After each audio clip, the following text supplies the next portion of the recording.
ഞാൻ പറിച്ചെടുത്തിരിക്കുന്നത് ഇല. നമ്മൾ അതിൻ്റെ തണ്ട് വെട്ടിയെടുത്തപ്പോൾ ഇല കിട്ടിയല്ലോ. ഇനി നമുക്ക് ഈ കുറച്ച് ഇല എടുത്തുകൊണ്ട് നമുക്ക് ഇലയെ കറി വയ്ക്കാനും പറ്റുമേ. അപ്പം കുറച്ച് ഇല പറിച്ചെടുക്കുക. നല്ല ഇല പറിച്ചെടുക്കണം. വേണ്ട,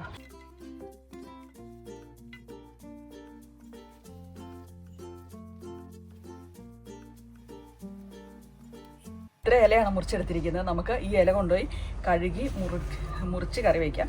അതുപോലെ നമുക്ക് ഇന്ന് കറി വയ്ക്കാൻ വേണ്ടെങ്കിൽ ഇത് കഴുകി മുറിച്ച് നമുക്ക് ഫ്രിഡ്ജിലോ ഫ്രീസറിലോ സൂക്ഷിക്കാവുന്നതാണ്. ഫ്രിഡ്ജിൽ സൂക്ഷിച്ചെങ്കിൽ നമ്മൾ നാളെ അല്ലെങ്കിൽ നാളെ കഴിഞ്ഞ് എടുത്ത് ഉപയോഗിക്കണം, അല്ലെങ്കിൽ അത് കേടായിപ്പോവും.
ചീനിക്കിഴങ്ങിൻ്റെ ഇല മൊത്തം അരിഞ്ഞെടുത്തിട്ടുണ്ട്.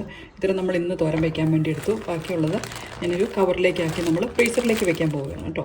നമുക്ക് ആവശ്യമുള്ള സമയത്ത് എടുത്ത് ഉപയോഗിക്കാം. ഇതുപോലെ നമ്മളൊരു സിപ്ലോക്ക് കവറിലാക്കിയിട്ട് നമ്മളതിൻ്റെ പേര് എഴുതി അങ്ങ് വെച്ചെങ്കിൽ നമുക്ക് ആവശ്യമുള്ള സമയത്ത് ഇനി എടുത്ത് ഉപയോഗിക്കാം. ഇനി ഇതുപോലെ തോരൻ വയ്ക്കുന്നത് എങ്ങനെയാണെന്നൊക്കെ ഞാൻ നേരത്തെ ഒരു പ്രാവശ്യം കാണിച്ചിട്ടുണ്ട് കേട്ടോ. എങ്ങനെയാണ് തോരൻ വയ്ക്കുന്നതെന്നൊക്കെ. നമ്മൾ സാധാരണ തോരൻ വയ്ക്കുന്ന പോലെ തന്നെ ഇലത്തോരനൊക്കെ വയ്ക്കുന്ന പോലെ നമുക്ക് ഇത് കറി വെച്ച് ഉപയോഗിക്കാം. ചട്ടി ചൂടായി കഴിയുമ്പോൾ കുറച്ച് ഞാൻ നെയ്യ് ഒഴിച്ചാണേ ഉണ്ടാക്കുന്നത്. നമ്മൾ ഇലക്കറിയൊക്കെ വെക്കുമ്പോൾ ഇച്ചിരി നെയ്യ് ഒഴിക്കുകയാണെങ്കിൽ കുറച്ചും കൂടി ടേസ്റ്റ് ഉണ്ട്. അതുകൊണ്ട് ഞാൻ ഇന്ന് ഇച്ചിരി നെയ്യ് ഒഴിച്ച് ഉണ്ടാക്കാൻ നിർത്തും. എപ്പോഴും ഞാൻ നെയ്യ് ഒഴിച്ച് ഉണ്ടാക്കാറില്ല, പക്ഷേ ചില സമയത്തൊക്കെ നെയ്യ് ഒഴിച്ച് ഉണ്ടാക്കാൻ നോക്കും. നെയ്യ് ചൂടായി കഴിയുമ്പോൾ നമുക്ക് കടുകും ജീരകവും ഇട്ട് പൊട്ടിക്കാം. ഒരു 1/2 ടീസ്പൂൺ കടുകും 1/2 ടീസ്പൂൺ ജീരകമാണ് ഇട്ടിരിക്കുന്നത്. കടുക് പൊട്ടിക്കഴിയുമ്പോൾ നമുക്ക് മുളക്, ഉള്ളി, വെളുത്തുള്ളി, കറിവേപ്പില, ഇത്രയും കാര്യങ്ങളാണ്. ഉണക്കമുളകാണ് ഇന്ന് എടുത്തിരിക്കുന്നത്.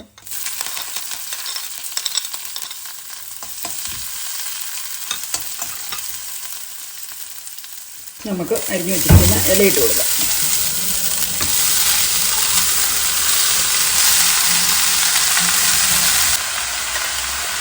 നമുക്ക് 1/2 ടീസ്പൂൺ ഉപ്പും മഞ്ഞൾ കൂടി ഇട്ട് കൊടുക്കാം.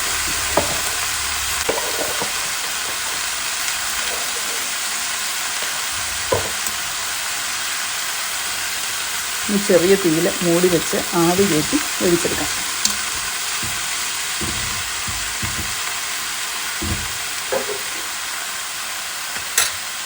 മൂടി വയ്ക്കാം.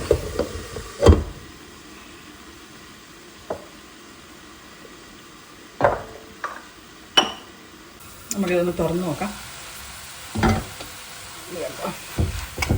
വെന്തും എല്ലാം കുഴഞ്ഞ് വരുവാണേ. അപ്പം നമുക്ക് ഒന്ന് മാറ്റി വെച്ചിട്ട് നമുക്കിനി ഇതിൻ്റെ അകത്തേക്ക് തേങ്ങ ഇട്ട് കൊടുക്കാം.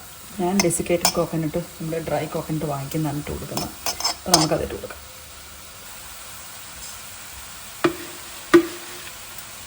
ഒരു 2 സ്പൂണ് കോക്കനട്ടാണ് ഇട്ട് കൊടുത്തിരിക്കുന്നത്. കുറച്ചല്ലേ ഉള്ളൂ എമൗണ്ട്. നമുക്കിതിനെ മൂടി വെച്ച് ഇതിലേക്ക് ആവി കയറ്റാം.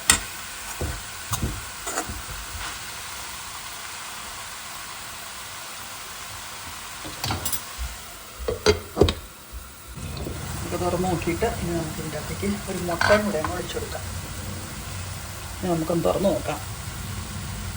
ഇതെല്ലാം ഇത് കയറി ആവി കയറി ഇനി നമുക്കൊന്ന് ഇളക്കിയിട്ട് കൊടുക്കാം. നമ്മുടെ തോരൻ ഇവിടെ റെഡിയാണേ. അപ്പോൾ ഇതിങ്ങനെ കുഴഞ്ഞിരിക്കുമല്ലേ. അപ്പോൾ നമുക്ക് ആ കുഴന്നൊക്കെ ഒന്ന് മാറാൻ വേണ്ടി വേണമെങ്കിൽ നമുക്കിനി ചെയ്യാൻ പറ്റുന്ന കാര്യം എന്ന് പറഞ്ഞെങ്കിൽ ഇതിനൊരു പാലക്കൊക്കെ പോലെയല്ല കേട്ടോ, സ്പിനാച്ച് പോലെയല്ല. നമുക്കൊരു ചെറിയൊരു മധുരം പോലെയൊക്കെ ഉണ്ട് ഇതിന്. സ്വീറ്റ് പൊട്ടറ്റോ ആണല്ലോ, അതിൻ്റെ മധുരവും പിന്നെ അതുപോലെ തന്നെ ഒരു ഇച്ചിരി വഴുവഴുപ്പൊക്കെ ഉണ്ട് ഇതിന്. അപ്പോൾ ഇനി ഞാൻ ചെയ്യുന്നത് ഒരു മുട്ട അങ്ങ് പൊട്ടിച്ച് വയ്ക്കാം.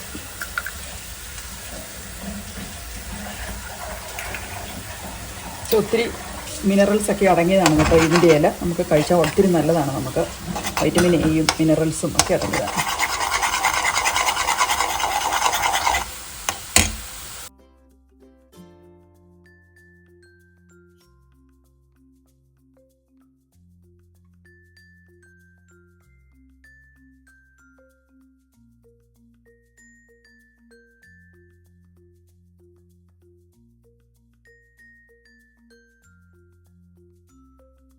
നമ്മുടെ കുമ്പറ തോരൻ ഇവിടെ റെഡിയാണ്. അതുകൊണ്ടോ നല്ല ടേസ്റ്റുള്ള ഒരു തോരനാണ് കേട്ടോ. അപ്പോൾ നമ്മുടെ കുമ്പരയിലയുടെ തോരൻ ഇവിടെ റെഡിയാണ്. നമ്മൾ ചപ്പാത്തിയുടെ കൂടെയോ ചോറിൻ്റെ കൂടെയോ ഒക്കെ കഴിക്കാൻ നമുക്ക് നല്ലതാണ്. ഇത് ഇങ്ങനെയായിട്ടാണെങ്കിലും നമുക്ക് കഴിക്കാൻ രുചിയുള്ളൊരു തോരനാണ് കേട്ടോ. അപ്പം സ്വീറ്റ് പൊട്ടറ്റോ ഉണ്ടെങ്കിൽ എല്ലാവരും ഇതൊന്ന് ഉണ്ടാക്കി നോക്കണം. ഇതിൻ്റെ ഇല കളയാതെ ഇലയൊന്ന് തോരനാക്കി നോക്കണം. ഇതാണ് നമ്മുടെ ഇലത്തോരന്. ഇത് കുമ്പര നടുവാണെങ്കിൽ അല്ലെങ്കിൽ സ്വീറ്റ് പൊട്ടറ്റോ നടുവാണെങ്കിൽ നമുക്കിതുകൊണ്ട് 2 പ്രയോജനമാണ്. നമുക്കതിൻ്റെ വിത്ത് കിട്ടും, അതുപോലെ നമുക്കിതിൻ്റെ ഇല കൊണ്ട് തോരൻ വയ്ക്കാം. ഇത് നട്ടിട്ടുള്ളവർ ഇതിൻ്റെ ഇല പറിച്ച് കറി വെച്ച് നോക്കണം കേട്ടോ. നല്ലതായത് ഇങ്ങനെ കറി വയ്ക്കുവാണെങ്കിൽ നല്ല ടേസ്റ്റി ആയിട്ടുള്ള, നമുക്ക് ചപ്പാത്തിയിലൂടെയോ ചോറിൻ്റെ കൂടെയൊക്കെ കഴിക്കാൻ പറ്റിയിട്ടുള്ള ഒരു കാര്യമാണ്. അതുപോലെ ഇതിനൊത്തിരി ധാതുലവണങ്ങളൊക്കെ അടങ്ങിയ ഒത്തിരി ഗുണമുള്ള ഇലയാണിത്. അപ്പോൾ ഇങ്ങനെ ഉണ്ടാക്കി നോക്കണം.